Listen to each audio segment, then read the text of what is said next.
350 سے 400 ووٹوں سے جو ہے وہ کامیابی حاصل کی ہے۔ تو ایک تو ناظرین یہ ہو گیا۔ سہیل افریدی صاحب نے جو کہ آج اڈیالہ جیل پہنچے تھے اپنے کوئی ایک درجن بھر گاڑیوں کے پروٹوکول کے ساتھ خان صاحب کے ساتھ ملاقات کرنے کے لیے، اس سے پہلے جب گنڈا پور صاحب کو خان صاحب بلاتے تھے یا گنڈا پور صاحب ملاقات کے لیے جاتے تھے تو ان کی ملاقات عمران خان سے نہیں ہوتی تھی، اور گنڈا پور کو یہ تانا دیا جاتا تھا کہ یہ جان بوجھ کے عمران خان کے ساتھ ملاقات کو اوائڈ کر رہے ہیں۔ خان صاحب بلاتے ہیں یہ ملاقات کے لیے نہیں جاتے، اگر جاتے ہیں تو ان کی ملاقات نہیں ہوتی، تو سارا قصوروار علی امین گنڈا پور کو ٹھہرایا جاتا تھا۔ آج وزیر اعلیٰ کا حلف اٹھانے کے بعد جو سہیل افریدی صاحب نے کہا تھا کہ وہ جائیں گے عمران خان کے ساتھ ملاقات کریں گے، ان کی بھی عمران خان کے ساتھ ملاقات نہیں ہو سکی۔ اور سہیل افریدی نے بتایا کہ جو مراسلہ ان کی حکومت کی طرف سے، کے پی ہوم ڈپارٹمنٹ کی طرف سے پنجاب حکومت کو اور جو وفاق کو لکھا گیا تھا، اس پہ کوئی جواب کسی حکومت نے، چاہے وہ پنجاب کی صوبائی حکومت تھی، چاہے وہ مرکز کی وفاقی حکومت تھی، کسی نے جواب نہیں دیا۔ اب سہیل افریدی صاحب کہتے ہیں کہ چونکہ میرا حق بنتا ہے، 5 کروڑ صوبے کا میں وزیر اعلیٰ ہوں، تو میری خان صاحب کے ساتھ ملاقات نہیں کروائی گئی تو عدلیہ سے رجوع کریں گے۔ تو اب تو عدلیہ سے رجوع کرنے والا جو راستہ ہے، جو کہ گنڈا پور صاحب نے بھی اختیار کیا تھا، 2 درخواستیں سپریم کورٹ میں انہوں نے سپریم کورٹ میں دائر کی تھیں، اب اسی راستے پہ پھر سہیل افریدی صاحب بھی آگے ہیں۔ تو پھر گنڈا پور صاحب تو سرخرو ہو گئے، وہ بھی یہی کہتے تھے کہ میری ملاقات میں رکاوٹیں ڈلوائی جاتی ہیں، میری ملاقات میں رکاوٹ آ جاتی ہے، ملاقات نہیں کرنے دی جاتی۔ تو سہیل افریدی صاحب نے کون سا جو ہے وہ قلعہ جو ہے وہ فتح کیا ہے، وہ بھی ملاقات نہیں کر سکے، وہ بھی اپنے پہلے امتحان میں ناکام ثابت ہوئے ہیں۔ اب وہ سپریم کورٹ میں پٹیشن دائر کریں گے، لیکن وہاں پہ اڈیالہ جیل کے باہر جنہوں نے گفتگو کی ہے سہیل افریدی صاحب نے، اس میں انہوں نے وزیر اعظم شہباز شریف کا شکریہ ادا کیا ہے۔ اب شکریہ کس بات پہ ادا کیا ہے؟ سہیل افریدی صاحب نے کہا کہ وزیر اعظم نے مجھے کال کی اور وزیر اعظم بننے پہ انہوں نے مجھے مبارکباد پیش کی ہے۔ سہیل افریدی نے کہا کہ میں نے وزیر اعظم شہباز شریف کو جواب میں یہ کہا کہ ہمارے سیاسی اختلافات الگ ہیں، لیکن کے پی کے عوام کا جو حق ہے، کے پی کے عوام کے جو معاملات ہیں، اس پر وفاقی حکومت سے جو تعاون ہے وہ درکار رہے گا، اس پہ ہمارا کوئی اختلاف نہیں ہونا چاہیے۔ اختلاف پارٹی کی سطح پہ ہے، عوام کی سطح پہ کے پی کے عوام کے لیے ہمارا آپ سے اور ہمارا ہم سے کوئی اختلاف نہیں ہونا چاہیے۔ یعنی وہ خیبر پختونخوا کے عوام کے لیے وفاقی حکومت سے کے ساتھ مل کے چلنا چاہتے ہیں۔ تو یہ بھی ایک بڑی اہم خبر ہے۔ باقی جو توشہ خانہ کیس کی آج سماعت وہاں پہ ہوئی ہے، اس میں آج سلمان صدر صاحب نے اپنے دلائل مکمل کر لیے ہیں، اور کیس کی جو سماعت ہے وہ 29 اکتوبر تک ملتوی کر دی گئی ہے۔ اب ایک لمبی تاریخ ہے، آج 16 اکتوبر ہے، اب اگلی سماعت 29 اکتوبر کو ہونا ہے۔ جو رپورٹ آئی ہے، جو خبر آئی ہے، اس میں تو 29 اکتوبر کی تاریخ دی گئی ہے۔ وجہ کیا بنی ہے؟ اتنی لمبی تاریخ عدالت نے شاہ رخ انجمن صاحب نے کیوں دی ہے، یہ ابھی واضح نہیں ہو سکا، لیکن آئندہ جو سماعت ہوگی 29 اکتوبر کو ہو یا اس سے پہلے ہو جائے، تو اس میں جو پراسیکیوشن کے وکلاء ہیں وہ جواب الجواب میں مزید دلائل دیں گے۔ جو سلمان صدر صاحب نے دلائل دیے ہیں، ان کے دلائل کو وہ کاؤنٹر کریں گے۔ اور یہ بھی رپورٹ کیا گیا کہ شاید جو وکلاء صفائی ہیں،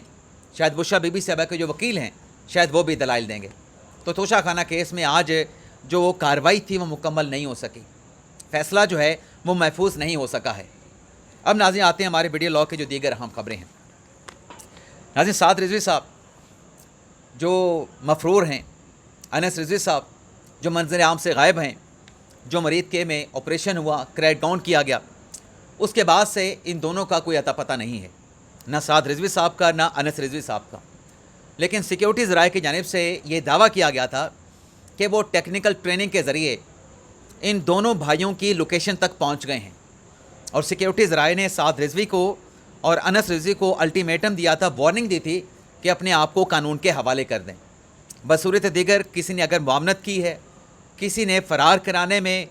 ان کو تعاون دیا، تو پھر ان کے خلاف بھی کارروائی کی جائے گی۔ لیکن ابھی تک جو سعد رضوی صاحب ہیں، انس رضوی صاحب ہیں، ان کے ویئر اباؤٹ کا پتہ نہیں چل پایا، نہ ان کی گرفتاری ہوئی ہے۔ ہاں، کچھ ایسی وائبز ہیں کہ شاید وہ پاکستان میں نہیں، وہ آزاد کشمیر میں ہیں، وہاں پہ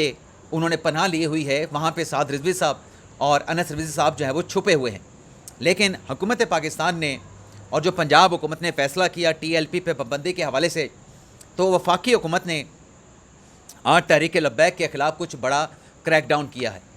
کیا ناظرین کریک ڈاؤن کیا گیا ہے؟ اسلام آباد میں جو تحریک لبیک کے جتنے بھی دفاتر ہیں ان کو سیل کر دیا گیا ہے۔ وہاں پہ سیکیورٹی حکام گئے ہیں اور ایک ایک کر کے جتنے بھی دفاتر تھے ان کو سیل کر دیا گیا ہے۔ مجموعی طور پہ 8 دفاتر تھے زیادہ تر جو ٹی ایل پی کے دفاتر تھے وہ بارہکو کے ایریا میں تھے، تو 8 دفاتر جو تھے ٹی ایل پی کے تحریک لبیک کے جن کو سیل کیا گیا، جس میں مری روڈ پہ مرکزی دفتر تھا اٹھال چوک کے قریب، اس کو سیل کر دیا گیا ہے۔ مدینہ ٹاؤن سملی روڈ بارہکو میں دفتر تھا، اس کو سیل کر دیا گیا ہے۔ بارہکو میں ایک اور جگہ ہے، وہاں پہ بھی ٹی ایل پی کا آفس تھا، اس کو سیل کر دیا گیا ہے۔ بارہکو میں پھولگرام میں بھی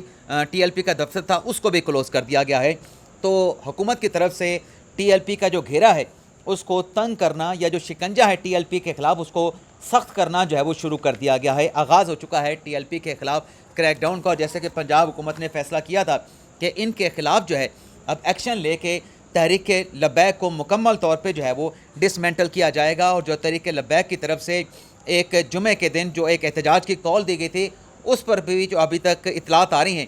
کہ دیگر جو مذہبی جماعتیں ہیں ان کی طرف سے اس احتجاج کی کال کو جو ہے وہ مسترد کر دیا گیا ہے۔ اب ناظرین آتے ہیں جو جنگ بندی ہوئی ہے پاکستان اور افغانستان کے مابین، جنگ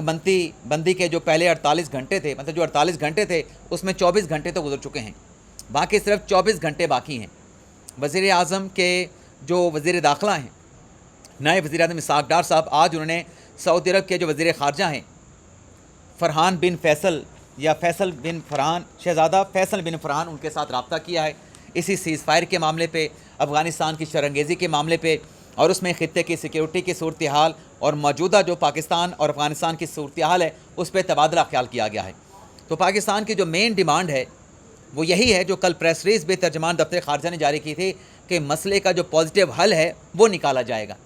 تو پاکستان اپنی ڈیمانڈ سے پیچھے نہیں ہٹے گا، اور ڈیمانڈ یہی ہے کہ افغانستان کی جو سرزمین ہے وہ پاکستان کے خلاف استعمال نہیں ہونی چاہیے۔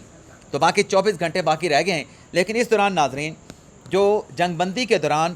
طالبان کی جانب سے جو ایک گھٹیا حرکت کی گئی کہ 24 گھنٹے بھی سیز فائر کو نہیں گزرے تھے کہ فتنۃ الخوارج کی ایک جو تشکیل ہے جس میں 40-50 سے زیادہ جو شرپسند لوگ تھے فتنۃ الخوارج کے، ان کی جانب سے دراندازی کی گئی اور پاکستان میں داخل ہونے کی کوشش کی گئی، اور پاک فوج نے خفیہ اطلاعات پر آپریشن کیا اور در اندازی کی فتنۃ الخوارج کی یہ جو کوشش تھی اس کو ناکام بنا دیا گیا۔ نہ صرف ناکام بنایا گیا خفیہ آپریشن پہ، بلکہ اس کارروائی میں، اس آپریشن میں 45 سے 50 جو فتنۃ الخوارج کے جو شرپسند تھے ان کو ہلاک کیا گیا ہے، اور کئی زخمی بھی ہوئے ہیں۔ اس کی بھی ذرائع کی جانب سے، سیکیورٹی ذرائع کی جانب سے اطلاعات دی جا رہی ہیں کہ جہاں 40 سے 50 فتنۃ الخوارج کے شرپسند ہلاک ہوئے ہیں، وہیں پہ کئی زخمی ہونے کی بھی اطلاعات ہیں۔ تو یہ ایک بڑی ڈیولپمنٹ ہوئی ہے، لیکن یہ ایک گھٹیا حرکت تھی طالبان کی کہ اگر سیز فائر ہوا ہے تو پھر اس قسم کی حرکت نہیں کرنی چاہیے تھی، انفلٹریشن، دراندازی نہیں کرنی چاہیے تھی، لیکن یہ جو کوشش کی گئی پھر اس کا پاک فوج نے منہ توڑ جوابی حملہ کر کے، آپریشن کر کے فتنۃ الخوارج کو، طالبان کو جواب بھی دیا ہے۔ اس کے علاوہ آج وزیر اعظم شہباز شریف کی زیر صدارت وفاقی کابینہ کا اجلاس ہوا ہے جس میں دہشت گردی کو جڑ سے اکھاڑنے کے عزم کا اعادہ کیا گیا ہے۔ وزیر اعظم شہباز شریف کے ساتھ بلاول بھٹو زرداری نے اور پیپلز پارٹی کا جو اعلیٰ وفد تھا اس نے ملاقات کی ہے، اور اس ملاقات میں پاکستان پیپلز پارٹی کے جو تحفظات تھے اور جو موجودہ سیاسی صورتحال ہے اس پہ تبادلہ خیال کیا گیا، اور وزیر اعظم نے پاکستان پیپلز پارٹی کے تحفظات کو دور کرنے کا جو ہے ان کو یقین دلایا ہے۔ اس کے ساتھ ساتھ ناظرین آج جب سہیل افریدی صاحب اڈیالہ جیل کے باہر پہنچے تھے تو صحافی نے ان سے سوال کیا کہ آپ نے حلف اٹھانے کے بعد جب آپ سیم آفس میں بیٹھے تھے تو آپ کے پیچھے تحریک انصاف کا جھنڈا تھا، آپ کے اس کرسی کے پیچھے خیبر پختونخوا کا جو ہے وہ فلیگ تھا، لیکن آپ نے پاکستان کا جھنڈا جو ہے وہاں سے ہٹا دیا۔ علی مین گنڈا پور جب سی ایم کی سیٹ کے اوپر بیٹھ کے میڈیا ٹاک کرتے تھے تو پیچھے پاکستان کا جھنڈا موجود ہوتا تھا، تو آپ نے پاکستان کا جھنڈا کیوں ہٹا دیا؟ اس کا ناظرین جواب جو ہے، اس سوال کا جواب جو ہے سہیل افریدی صاحب نہیں دے سکے، بلکہ سہیل افریدی صاحب نے سوال کے جواب کو گول کرتے ہوئے یہ کہا کہ ان کی نظریں تو قائد اعظم جو نوٹ کے اوپر قائد اعظم کی تصویر ہوتی ہے، ان کی نظریں تو ہمیشہ اسی کے اوپر لگی ہوتی ہیں۔ بے سوال آپ سے گندم ہو رہا ہے، جواب آپ چنا دے رہے ہیں۔ بے آپ نے جب وہ فوٹو کھنچوایا سی ایم آفس میں بیٹھ کے، سی ایم کی کرسی پہ بیٹھ کے، تو پیچھے پاکستان کا جھنڈا کیوں نہیں تھا؟ پاکستان کا جھنڈا کیوں ہٹا دیا گیا؟ یہ جواب وہ نہیں دے سکے۔ اس کے علاوہ ناظرین آج اسلام آباد کی ڈسٹرکٹ عدالت نے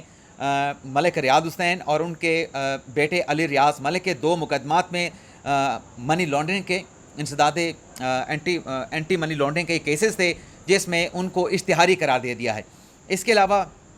ایمان زینب مزاری اور علی ہادی چٹھا کے خلاف جو این سی سی آئی کا جو مقدمہ ہے متنازع ٹویٹ کرنے کا، اس میں آج عدالت کی جانب سے جو علی ہادی چٹھا نے کہا تھا کہ ان کو وکیل کی خدمات حاصل کرنی ہے، تو آج سرکار کا وکیل ایڈوکیٹ کفایت اللہ جو ہیں علی ہادی کے لیے عدالت نے وکیل جو ہے مقرر کر دیا ہے۔ اس کے علاوہ جو لڑائی جھگڑے کا اور جو صدر ہیں سپریم کورٹ بار کے، ان پہ حملے کا جو مقدمہ درج ہوا تھا، انسداد دہشت گردی کے قانون کی دفعات بھی اس میں لگائی گئی تھیں، اس کیس میں آج جج ابوالحسنات ذوالقرنین صاحب نے ایمان میزاری اور علی ہادی چٹھا کی جو ضمانت ہے اسے 20 اکتوبر تک توسیع کر دی ہے اور دونوں کی گرفتاری سے روک دیا ہے۔ اس کے علاوہ پروسیکیوشن نے جو درخواست دائر کی تھی کہ علی ہادی چٹھا کی اور ایمان میزاری کی وائس میچنگ کرنی ہے، اس متفرق درخواست پہ جج افضل منجوکا نے نوٹس جاری کر کے ایمان میزاری اور علی ہادی چٹھا سے ان کی لیگل ٹیم سے جواب طلب کر لیا ہے۔ تو یہ تھا ناظرین ہمارا آج کا ویڈیو لاگ۔ اجازت چاہتے ہیں، اللہ حافظ۔